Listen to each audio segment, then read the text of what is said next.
Hey everyone, it's Kyle. Ice season just started in full swing recently for Illinois, although ice recently got a little iffy. I was out on the lake a few days ago with my buds. We were out for a little bit and we were on sketchy ice to begin with. It was pretty iffy. It was not so good. The walkout, not as fun. And we were on about 3 inches of ice. Pretty much started to melt later on at some point. And as we were walking out, the ice was starting to soften up and you could see the ice crack below you. And it got me thinking about all the stuff that's happened for the past few months in regards to the ice fishing season, which were pretty sad to say the least. It has been the highest toll for this 2017-18 season of deaths and people falling through the ice. And ice fishing, or just anything, whether it's like ice skating or riding your bicycle on the ice or something in regards to going on ice, is risky and dangerous if you don't know what you're doing. So I decided, let's have an ice safety video, know the basics, know what you do, what you should know about everything, etc., etc. So let's start off with basically how ice forms. Ice forms when temperatures obviously drop, and it varies on the water, actually. Like, if you go from say for Chicago, knowing forecastic weather, go from 70 degrees one day, 25 the next. That water is going to obviously get colder, but you need to get to a certain level once the ice starts to form. And once that hits that level, skim ice will begin forming, depending on how much the weather stays, basically. So we had a few days of 30-degree weather with lows in mid-20s or so. We'll get skim ice, here and there, but going down in 20s and stuff, then we could actually get a few inches. But that doesn't mean it's safe, because I need to make this clear. No ice is safe ice. And that's going into the next part of what I'm saying, is the ice thickness, clarity thing. 0 to 4 inches is basically, recommended by the DNR as unsafe ice. And the DNR, as well as other weather forecasts, water forecasts, whatever people, basically say that 0 to 4 is unsafe, but again, I've been out on 2 inches of ice. I've been out on 3, I've been out on 4, and even 7, 8, 12, whatever, wherever I've been. I've fallen through the ice 3 times. Once on 2.5, once on 3.5, once on 6. Like I said, doesn't matter how thick the ice is, you can fall through at any point. And you can't say, oh, or at the bare minimum, which is 4 inches of ice for a person to walk on, according to all the DNR people. If you're 4 inches, it says you're safe. But like I said, if you're a thinner person or so, you can get out on, shorter amounts of ice. If you're a bigger person, probably have to wait out a little longer. Either way, there is no such thing as safe ice. There's no such thing as unsafe ice unless you know what you're doing. So going into that further, which led into all these deaths this year, I've seen so many videos, photos and stuff of ATVs falling through the ice shacks falling through the ice, cars falling through the ice. And it's so unfortunate because they say 6 inches is fine for ATVs and snowmobiles, and they say 10 inches or so is good for cars, or 10 to 12 I would say, good for cars. And then for trucks, I think it's 14 inches or 16 or so. I'm not too sure about stuff because I'm from Illinois. I don't really get to drive my car on the ice ever, except if I ever go to Wisconsin or Minnesota. But basically, those are the guidelines. Say that's this is the minimum amount to get on the ice with X amount that you want. What I'm saying is, don't go for just the bare minimum. even though you want to go on a big lake, like Lake Mille Lacs or Lake Geneva or Lake of the Woods or something, and you're like thinking, okay, oh, it's 6 inches, I can take my ATV out. That doesn't mean it's safe to take the ATV out. I'd recommend a few more inches. Like go for like the next level of safety, because most likely if it goes from like safety from ATV and sled to car, you're most likely to be fine with ATV and the sled, But that's just me. But I highly recommend that you check the water levels and check the ice levels before you make that decision. Which leads me into the equipment. Because once you want to know what safe ice is, you need to have the proper equipment. So for starters, chisel. Ice chisels are a godsend to ice fishermen or anyone doing anything during the winter on a frozen lake. You just gotta get this part right here,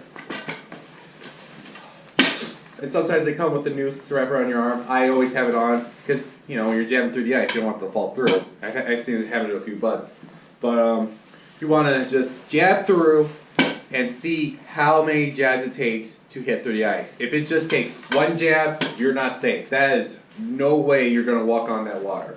2 jabs tends to be like 2 to 3 inches. 3, maybe 4 or whatever. But I highly recommend just keep on jabbing until you go through. Because once you know how many jabs it takes, the easier it will be to measure. Because that's the next thing you have to do. Measure it out. And I, for a start, use my skimmer right here. Because it comes with a measuring stick. I put it under the ice, hook it down, and then I put my hand all the way up to the point where it would measure out. Which is pretty good. I mean, you don't get much of an accurate thing with the chisel because you're pretty much jabbing at an angle and it kind of like alters the ice a bit. And if it's good enough to use an auger, like so, drill through the ice, we'll have a clean cut hole, straight down line, easy for you to use measuring stick, skimmer, anything that has something to tell how many inches of ice there are, you'll be good. And like I said, DNR recommended 4 inches, but like I said also, nothing can be safe. So do what you think works best for that category. So now that we talked about how we could find safe ice, now we have to talk about pretty much how to survive falling through. Because honestly, the method to only finding safe ice is pretty much the only method as of now other than falling through, but I don't want any of you to do that. So there's multiple ways to save yourself from falling through the ice. Like I said, I've fallen through 3 times. Once near the shoreline, so I was able to catch myself, but twice I was pretty much in the middle of a lake and a pond. The pond, I was fortunate enough to hit the bottom with my legs, so I was able to push myself up and carry myself out. The other time, though, it was pretty iffy. To go into details, I'm pretty much glad I was just able to get out alive. I didn't have the proper equipment or anything, I was just able to push myself out. But, you learn from your mistakes, and here's how you learn. For starters, there's name brand stuff that can save you. There's people like Clam, Arctic Armor, Fravel, all of them. They compete against each other, obviously, like say which people want to wear their stuff. I don't care about brands, I don't care about labels, all I care about is being safe. So, obviously I've chosen to wear a Fravel suit, and this Fravel suit keeps you warm, but also certain suits from all brands have float variations where if you were to ever fall through, you could float on the water instead of just hanging on to your life. Because when you fall through the ice, it is the scariest thing that could ever happen to you. Because you don't know what's going on, you're panicking, hypothermia set in, possibly cold is reaching you like pins and needles stabbing at you. And you could easily slip under that ice, depending if there's a current or not and stuff. But with a float suit, that could definitely save you from letting that happen. Like you'll still get wet, but not as wet as like someone were to like fall through like that. And Carhartt stuff, sorry, I don't think I've seen a brand that has that sort of thing, so you're kind of out of luck for that. These are more like upper line stuff, but you can find sales and stuff like during the summer or off season stuff. I highly recommend buying them because I got this tube right here, 70 a piece, 70 for the jacket, 70 for the bibs, like in July or something like that, and it really helps. But if not, then find something that either has spikes or not, or like buy them separate. Because ice spikes right here, these are going to really save you the most out of anything. What these do is that you can jab down onto the ice, and they will have little spikes right here that will grab onto the ice, and you can pull yourself out. These will save your life. I guarantee it will save your life. And I recommend anyone who goes out early ice to have these on you at all times, because you will be at risk, if not to die. I don't want that to happen. Have these on you always, because like I said, plenty of stories of people dying through the ice this season. Pains me every time I hear it. It's terrible. It's sad. You don't want to have someone go to your family and tell them that they found your body like in the ice or something, And, spikes like these, I think they go for like $20 or so. I recommend it. It's cheap, it's effective, and it's safe. And if you were ever to use this, and God forbid, you would have to jab yourself down onto the ice, pull yourself up. But then here's the other part that a lot of people neglect. They stand up.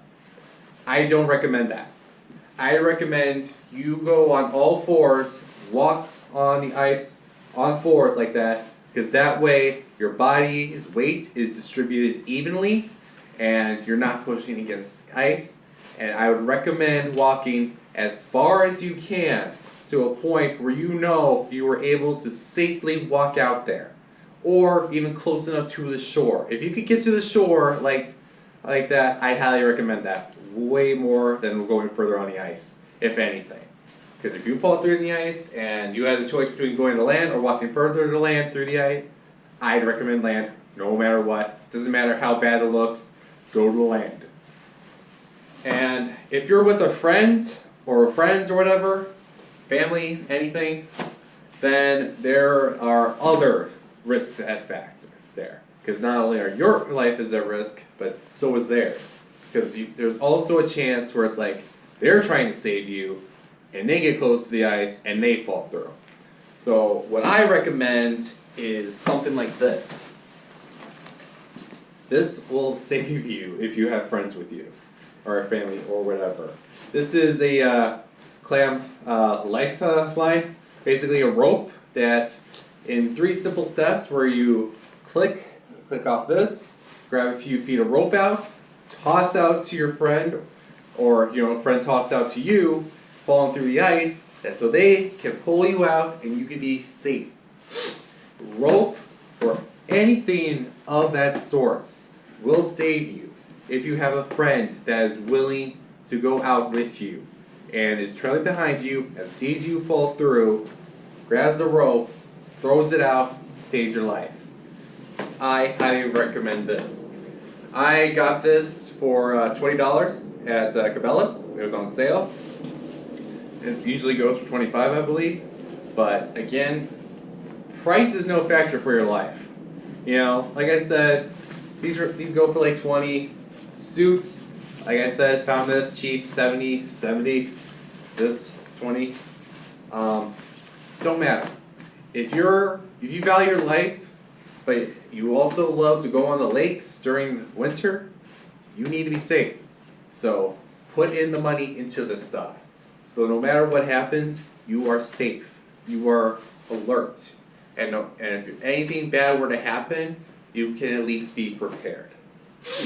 So to recap, like I said, no ice is safe, no matter what anyone tells you. You will always be at risk. Just keep watch on the ice.